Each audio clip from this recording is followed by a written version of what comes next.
Olá, diretamente de Dois Córregos, interior de São Paulo, seja bem-vindo, bem-vinda. E na reflexão que está vindo aí, nós vamos falar sobre dependência emocional, os questionamentos que a gente tem que fazer, por que que a pessoa continua acreditando que, na verdade, ela é dependente justamente daquela pessoa que mais faz ela sofrer. Vamos questionar? Roda a vinheta.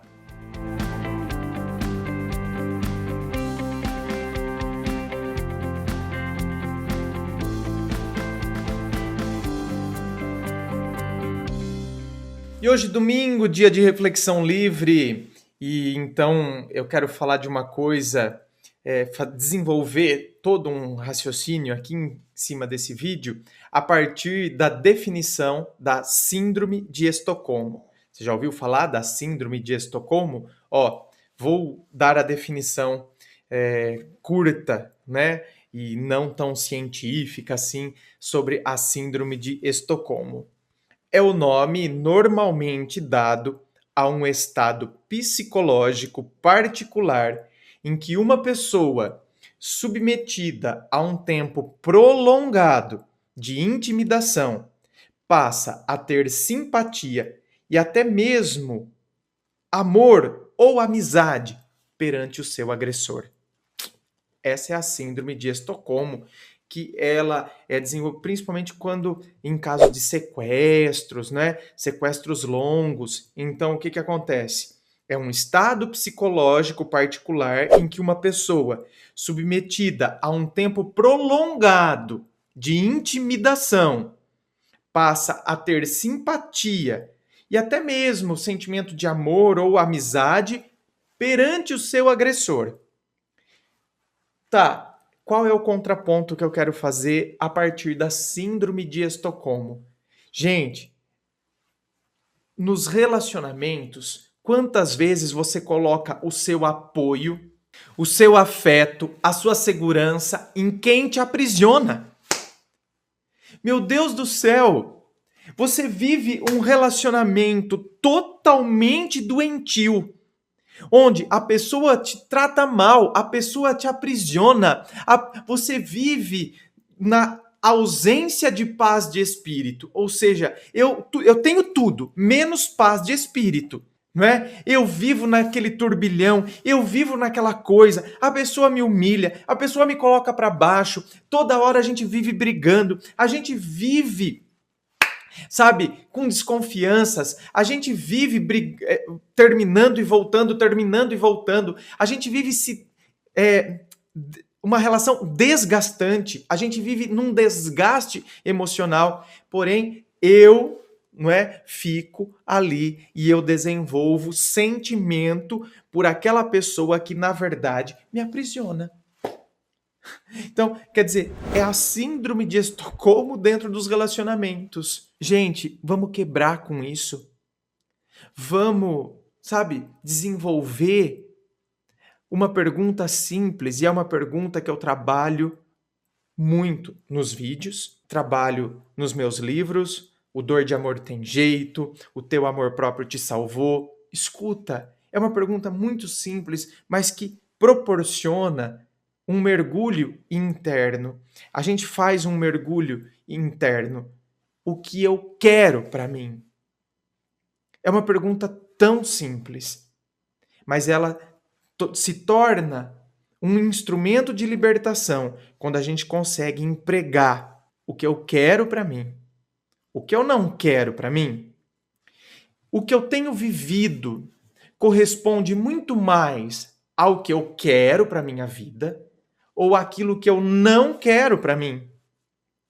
Se o que eu tenho vivido corresponde àquilo que eu não quero para mim, o que é que tem feito com que eu permaneça nessa situação?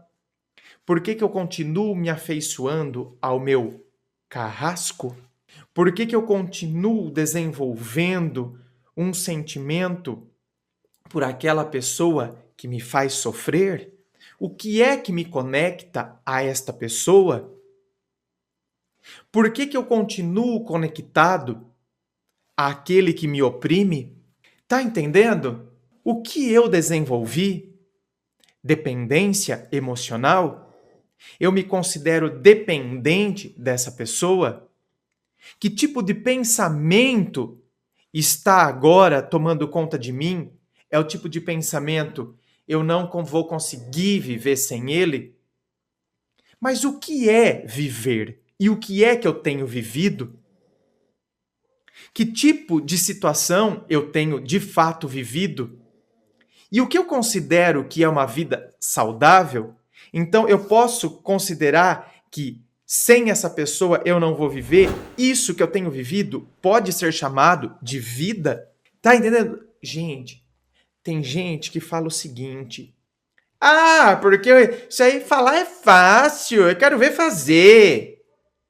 Meu bem, tudo passa por aqui para depois o acontecimento, para depois vir a prática, para depois vir as atitudes, as ações. Tem que passar por aqui. Por isso que os questionamentos são necessários e são fundamentais. São essenciais. Tudo começa com o raciocínio. Então para com esse discursinho besta de falar é fácil, quero ver fazer. Porque primeiro você tem que falar, primeiro você tem que refletir, primeiro você tem que pensar. Então esse discursinho é discursinho de gente que não gosta de pensar e que quer colocar em descrédito quem usa da reflexão e do argumento. Você tem que argumentar com você mesmo. Abandona esse discursinho medíocre. Ah, falar é fácil, quero ver fazer. Eu só posso fazer na medida em que eu penso, na medida em que eu reflito, na medida em que eu questiono, na medida em que eu coloco as questões. Se não fossem os filósofos iluministas, por exemplo, na época do iluminismo, se eles não tivessem levantado as teorias, os questionamentos do que é liberdade, do que é absolutismo monárquico, por que o rei vai ser considerado representante de Deus, por que eu tenho que me curvar diante dele? Se não houvesse esses questionamentos, se não tivesse tido toda essa formulação teórica, a prática não teria acontecido. A Revolução Francesa não teria acontecido. Então, primeiro teve que ter, sabe, toda uma formulação teórica, os conceitos. Teve que ter o falatório. Teve que ter a teoria e a teoria falada. Para que depois, então, a gente questione o que de fato está acontecendo. É assim na nossa vida. A gente tem que questionar esses cativeiros emocionais nos quais nós entramos, ficamos e ainda nos afeiçoamos. A gente se afeiçoa àquela situação, àquela pessoa que nos faz sofrer e a gente acredita que sem ela a gente não vai viver, só que a gente não questiona. E isso eu posso chamar de vida. O que é relacionamento? O que é amor? E o que eu tenho vivido corresponde ao que eu acredito ser um relacionamento? O que eu tenho vivido corresponde ao amor ou é a um amor doentio?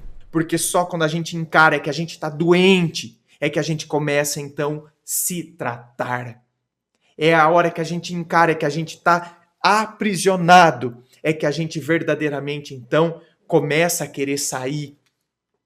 Porque senão, quando a gente não tem consciência, você pode ver, enquanto as pessoas não têm consciência do que elas estão vivendo, elas permanecem naquilo e vão ficando naquilo. É igual quando você diz para uma pessoa, por exemplo, olha, você está com diabetes, então você não pode mais comer doce. Nesse momento, é a hora que ela mais tem vontade de comer doce. É a hora do não, né? Você não pode mais comer doce. Então agora, antes, ela passava uma semana inteira sem colocar um chocolate na boca. Entende? Agora, ela fica frustrada porque ela quer ter o chocolate. Por quê? Porque agora ela tomou consciência. Então, às vezes, a gente precisa tomar consciência das coisas, entende? Para que a gente possa, de fato, começar a agir. Porque senão a gente fica ali e nem percebe o que está acontecendo. Então, esses questionamentos, eles são necessários. Será que eu não estou me afeiçoando justamente àquela pessoa que me faz sofrer? Será que eu não estou me afeiçoando e eu estou, na verdade, entregando a razão do meu existir a uma pessoa que, na verdade, está comprometendo o meu viver? E como é que eu posso achar que essa pessoa é a razão do meu existir? Por que eu sou dependente dessa pessoa? Por que eu me considero dependente? Porque eu, na verdade, na realidade, ninguém é dependente de ninguém. Então, o que me faz acreditar? É uma carência? É uma sensação de vazio na qual eu me encontrava e agora eu me esvaziei de mim mesmo? Então, eu acredito que sem essa pessoa eu nunca mais estarei preenchido. Tá entendendo? São questionamentos necessários, essenciais, para que a gente possa se libertar de situações e pessoas que não nos fazem bem. Inscreva-se, fico aqui aguardando a sua inscrição. Me acompanhe nas redes sociais, Instagram, coloco muita coisa lá no Instagram, me acompanhe lá. Se curtiu, dê um like, compartilhe, divulgue nos grupos de WhatsApp.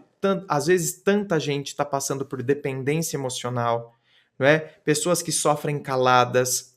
Vamos ajudar essas pessoas a se libertarem. Muito obrigado, beijo no coração e, é claro, um forte abraço.